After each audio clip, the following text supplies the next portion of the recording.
To be or not to be? That is the question. Don't you just love a great quote? I know I do. A good homeschool quote helps us to realize why we're doing all of this, why we're giving up our life for our kids. And that is what you're going to learn by looking at these homeschool quotes today. Never discourage anyone who continually makes progress, no matter how slow. The secret of good teaching is to regard a child's intelligence as a fertile field in which seeds may be sown to grow under the heat of flaming imagination. Dr. Maria Montessori.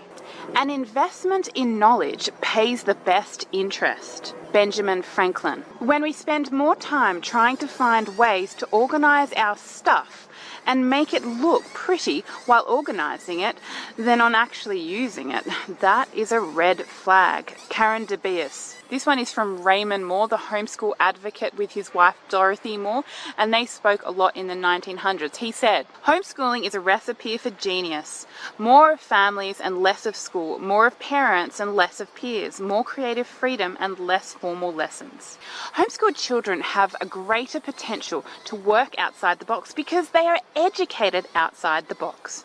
Thomas Purifoy. And this one is one of my favourites by Agatha Christie. "I suppose it is because nearly all children go to school nowadays and have things arranged for them that they seem so forlornly unable to produce their own ideas. We can get too easily bogged down in the academic part of homeschooling, a relatively minor part of the whole, which is to raise competent, caring, literate and happy people." Diane Flynn Keith. "If we take away from someone his right to decide what he will be curious about, we destroy his freedom of thought." John Holt. "Real education must ultimately be limited to men who insist on knowing. The rest is mere sheep herding."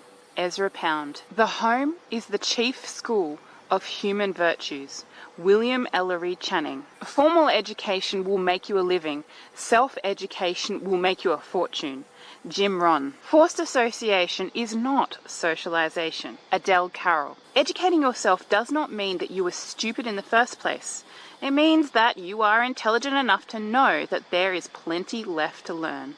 Melanie Joy. "All men who have turned out worth anything have had the chief hand in their own education." Sir Walter Scott. "There is no school equal to a decent home and no teacher equal to a virtuous parent." Gandhi. This one is very typical of Ivan Illich, who wrote Deschooling Society. He says, "School is the advertising agency that makes you believe that you need society as it is." Penny, why should people subscribe?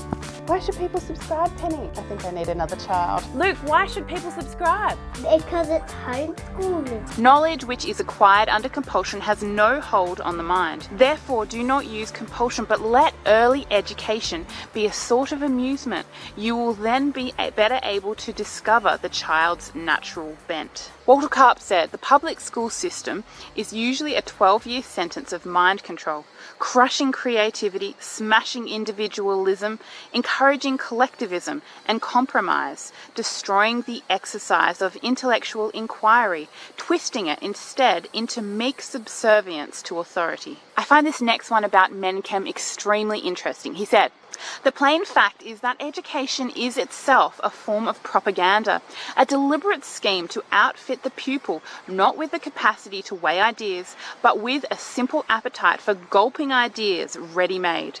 The aim is to make good citizens, which is to say docile and uninquisitive citizens." Many years ago, getting your hand on any book to read would have been good work, but these days there is so much to read, and so what do we choose? And I think this next quote really speaks to this issue. "It is the mark of a truly educated man to know what not to read." Ezra Taft Benson. The next one by James Beattie really shows you the difference between homeschool and institutionalized education. He said, "The aim of education should be to teach us rather how to think than what to think, rather to improve our minds so as to enable us to think for ourselves, than to load the memory with the thoughts of other men." Charlotte Mason is responsible for a very popular homeschooling method that is used among homeschool families today called the Charlotte Mason method. She said, "Do not let the endless succession of small things crowd great ideals out of sight and out of mind." A lot of people who have really thought about education can see the problem with just spoon feeding our children little bits of information. There's something really wrong with that. And the next quote really speaks to that issue. Roger Lewin said, "Too often we give children answers to remember rather than problems to solve." And probably thinking on this very idea, Beatrix Potter said, "Thank goodness my education was neglected." There's this idea of formal education often dumbing children down. John Taylor Gatto said, "Genius is an exceedingly common human trait, probably natural to most of it." Homeschooling and public schooling are as opposite as two sides of a coin. In a homeschooling environment, the teacher need not be certified, but the child must learn. In a public school environment, the teacher must be certified, but the child need not learn. To be or not to be? That is the question. And if you're thinking, well, yeah, I really love homeschooling, but for some reason my own homeschool isn't going that well at the moment, then maybe you can think about swapping homeschool methods. And you can do that by clicking on this video here.